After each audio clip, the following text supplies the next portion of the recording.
Hi, I'm Nigel O'Neill and welcome to BTA Bytes. In each episode of BTA Bytes, we sit down with an industry expert to succinctly explain a particular topic or technology. And we do this by asking three simple questions. What is it? Why is it important? And what are the key takeaways for you, the audience? Today, I'm very excited to be talking about space debris, and I'm joined by Harrison Box, who is the CEO and founder of Paladin Space. Paladin Space is headquartered in Adelaide, South Australia, but recently expanded internationally to the UK, and they specialize in enabling space debris removal.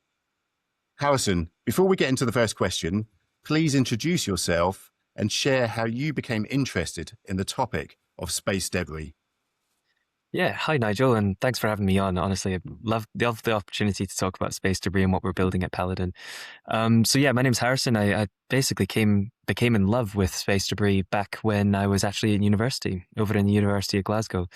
And this was actually when I was studying and building liquid rocket engines, of all things, and presented this technology to a variety of different players like NASA, ESA, JAXA, and I was really proud of what we built. And they came back to me and said, actually, we've got this bigger problem at the moment, space debris. I don't know if you've heard about it, but this is something we need to fix. Our astronauts are in danger, X, Y, Z.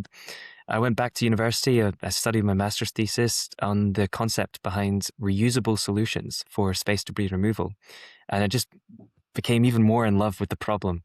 And that was kind of what led to the beginning of Paladin. And even though I'm now based in Australia, it's kind of been a bit of a twist and turn path to get here.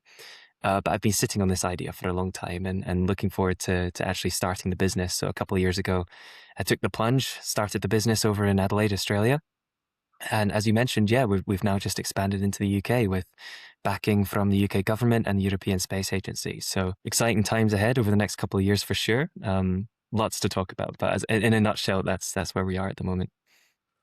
I mean, apart from the fact it's brilliant to be able to speak to someone who builds rockets, or has previously built rockets for a career. And they sound like the perfect person now then to talk about space debris. So let's start by talking about what is, or can you explain, please, what is space debris? Absolutely. I mean, I'm sure lots of you on listening to the podcast have maybe heard space debris being talked about in the news, but what it actually is it's actually man-made junk. I hate to admit it, but it's made by us, it's by mankind been sending up dead satellites and fragmented pieces of debris from collisions. I mean, when a satellite gets launched into space, once the battery dies or a solar panel dies, unfortunately, there's not very many methods of removing that satellite once it dies. So unfortunately, there's no atmosphere to degrade it. It just stays in orbit for tens of years. And the problem with this is that they become essentially a minefield for operators to constantly having to avoid these pieces of dead debris. But debris doesn't just have to be dead satellites. It could also be fragments from collisions. So every year there's, 10, 15 different random fragmentation events where satellites will just explode with no known reason. Even NASA calls them random fragmentation events. And what this creates is more and more fragments that are just emitted into space. And each one of these items, by the way, are traveling 7.5 kilometers a second, which for those in the audience who are curious, that's around 10 times the speed of a bullet. So that means even a piece of debris, I'm holding up my coffee mug here, even a piece of debris like this would have the equivalent energy of a landmine. So unfortunately, it's becoming a literal minefield up in orbit as we speak. And in case you're not following the news, the space industry is booming. So this number of space debris right now is around 9,000 tons, but it's only going to increase over the next couple of years, especially as we're seeing this exponential increase in assets being put into orbit.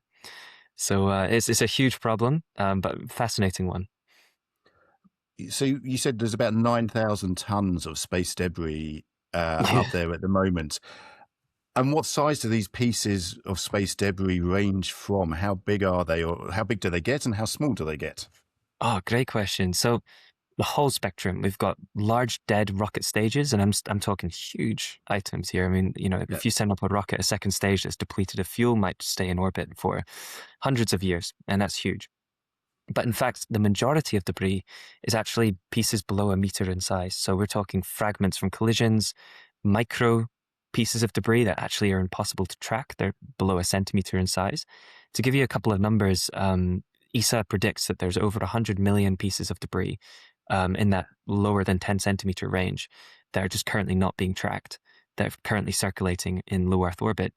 But then if you start looking at debris that is being tracked, and by the way, that's, 35,000, 40,000 pieces, of that quantity of pieces of debris that are being tracked, over 95% of all of that debris are small. They're below a meter in size. So the vast majority of debris in orbit are these kind of small fragments and small satellites. So you're saying 100 million pieces is the estimate of how did Yeah. we get that much up there? I It's suppose it impressive begs what humans can do, isn't it? I mean, you'd think we'd learn from the environment on Earth and how we've unfortunately polluted that and created, aspects of global warming. And unfortunately, we've been so giddy to get into space. I think we've forgotten that we need to preserve it, and it doesn't have the same sort of atmospheric effects that we have on Earth to get rid of some of the junk. And unfortunately, it just remains up there. It's a persistent problem, but it's a I- crazy one, isn't it? Yeah. it is, and those numbers are quite mind-boggling. I mean, I suppose this leads into the next question, which you've kind of already alluded to. So why is space debris, and why is it important to sort of deal with it, and why Yeah. is it important? Well, absolutely. I mean, I've alluded to it, but actually the problem is with space debris is even bigger than this. I mean, if you consider a satellite operator that owns a variety of satellites, they're constantly avoiding these pieces of debris because even though it's fantastic, we're tracking these items and we know where they're going to be and when, that still means the satellite operator has to make a maneuver to avoid being hit, and that uses fuel. And unfortunately, when you use the fuel to make the maneuver, you've only got a finite amount of fuel when you go up there. So what happens when you run out? Well, unfortunately, you have to deorbit your spacecraft. And so what we're seeing is that these constellation providers are starting to run out of mission life purely because they're avoiding all these obstacles in our path, which is why we're here to obviously remove those obstacles. But if you then look instead to space stations with, humans on board, like the ISS or the new space stations from Axiom or VAST or Starlab, these space stations have got humans on board, and it becomes less of a problem of the cost of making the maneuver, but more like the risk to the humans on board if they don't make the maneuver. If something goes wrong with their thrusters, they're not just losing a satellite, they could be potentially losing human lives. So at the core of what we're doing, we're really here to try and improve the safety of these human lives in orbit, as well as extending the mission life for satellite operators. So there's a variety of different problems this creates, space debris, but I would say they're the two kind of really important ones to realize. And I mean, just to quantify that, and I know it's tricky because Yeah. every mission is different, but when you say talking about extending mission life, Yeah. what kind of impact could it potentially have? What range of impact could it have in terms of Oh, if there was less yeah. debris to avoid, so therefore they could increase the longevity of a satellite in space or whatever whatever that item may be? Oh, yeah. What's the yeah? It's a great question because at top level, it's pretty easy to understand the concept behind what we do. But if we're to quantify it and put it into brass tacks, if you look Yeah. at a company like Starlink, for example, with their thousands of satellites currently in orbit, they're making around about 850 collision avoidance maneuvers per day. And that Okay. is every single day. They're making 850 collision avoidance maneuvers. And the vast, vast majority of these collision avoidance maneuvers are due to avoiding small debris. But if you dig one layer deeper and you look at what it is they're exactly avoiding, we find that, in fact, they're not just avoiding random pieces every time. In fact, it's sometimes persistently the same piece that they're constantly avoiding because, as you know, with an orbit, you're passing through the same point. You're moving around the same orbit. So Yeah. this piece of debris is doing the exact same thing. So you're not just avoiding it once a year, you're avoiding it 500 times a week. So what we do is we propose to these companies that we could extend their mission life by about 20 to 30% each year if we remove these persistent problems.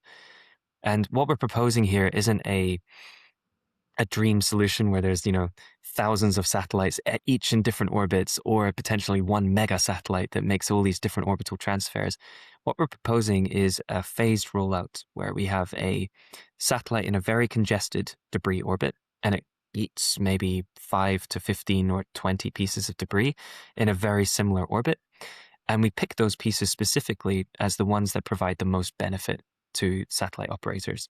So the ones that I mentioned that they're avoiding 500 times a week, we find all of those kind of Yeah. bad eggs and we put them in the same orbit, and we collect that orbit of debris.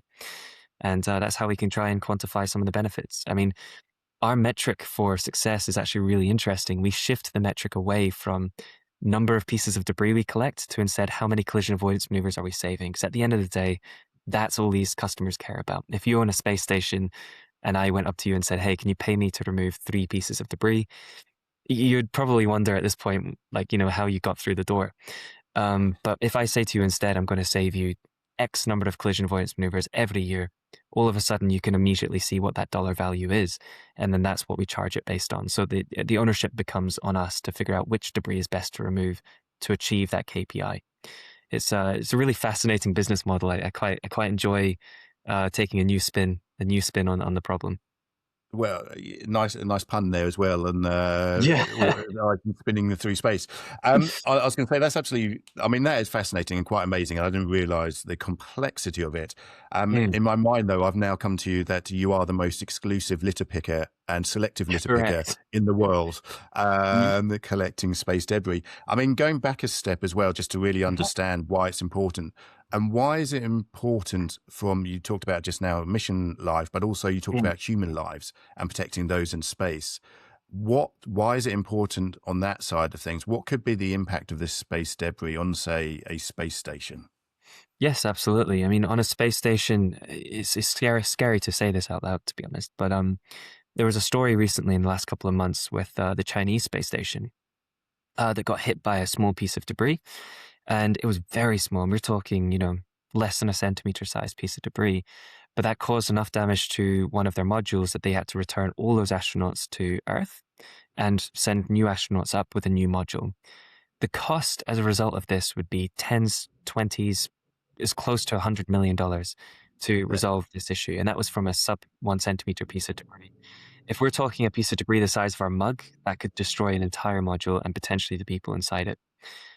So the consequences for not tackling this problem are quite literally life-threatening, and not just damaging the space station, but of course the astronauts on board.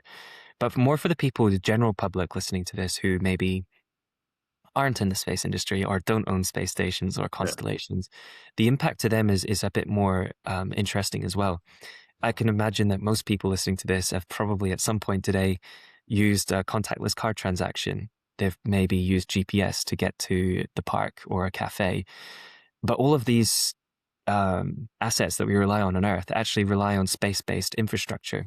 And the more infrastructure we place in space, the more protection this needs to have. Because if debris hits one of these assets, and it, as I said, fragments the piece of satellite, those fragments can then cause what's called a cascading amount of collisions called the Kessler effect.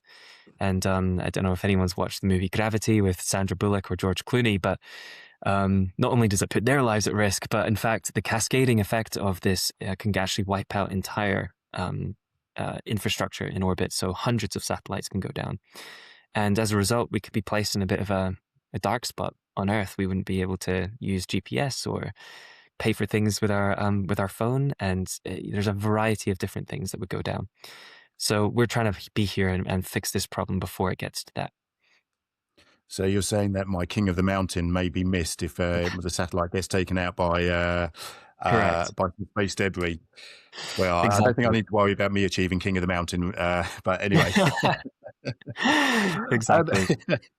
So, I mean, that is quite amazing, the impact that it does have.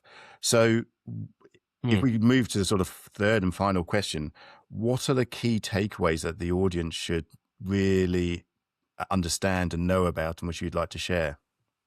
Yep. So I'd say key takeaways is to understand more about this problem. I mean, this podcast is a great first step. Educating others about this problem is a really key takeaway. But one of the other key takeaways is that for this to be resolved, this is a big problem, as I've said, for this to be resolved, there needs to be a scalable solution. And at the moment, what we're seeing in the competitive landscape is solutions that propose a single satellite to remove a single satellite. And unfortunately, that ratio is not going to work when there's 9,000 tons of debris, quite literally hundreds of thousands, if maybe not millions. So what we need is a solution that is reusable, is scalable, is low cost, is low risk. And what we're building at Paladin Space is doing exactly that. So what we need to be pushing for is more solutions like ours, and to push regulators and lawmakers in countries to become more strict, shall we say, and make more satellite operators liable for debris they create. And as a result, that will commercialize and incentivize the industry even more to fix this problem. Because as we know, space is not just for one country or one company, it's for everyone. It's a really interesting space, pun intended. Is when you operate in low Earth orbit, you're passing over so many jurisdictions. You're orbiting across every country. What you do in one orbit, it impacts everyone. Yeah. So it's not like global warming where you're making a problem in one area of the world. It's actually impacting everyone. So yeah, we need to push on regulators to introduce more legislation that makes satellite operators more accountable and commercialize this industry. But we do need a scalable solution there ready for when this happens. And luckily, we're here building that scalable solution. So, I mean, one of the key things I'm hearing there is cooperation globally Yeah, absolutely. amongst the government and international bodies to Mhm. actually work to find a coherent solution to this. Absolutely. It's not enough for just the UK Space Agency to impose new regulations or new legislations, because if they're only ones doing it and the US and then the Russians and the Chinese don't follow suit, then understandably UK companies might be wondering why they're going to these extra efforts to solve this problem when their counterparts aren't. So you're absolutely right. We need global cooperation, and the United Nations have been very good at pulling together these leaders and law makers around the world.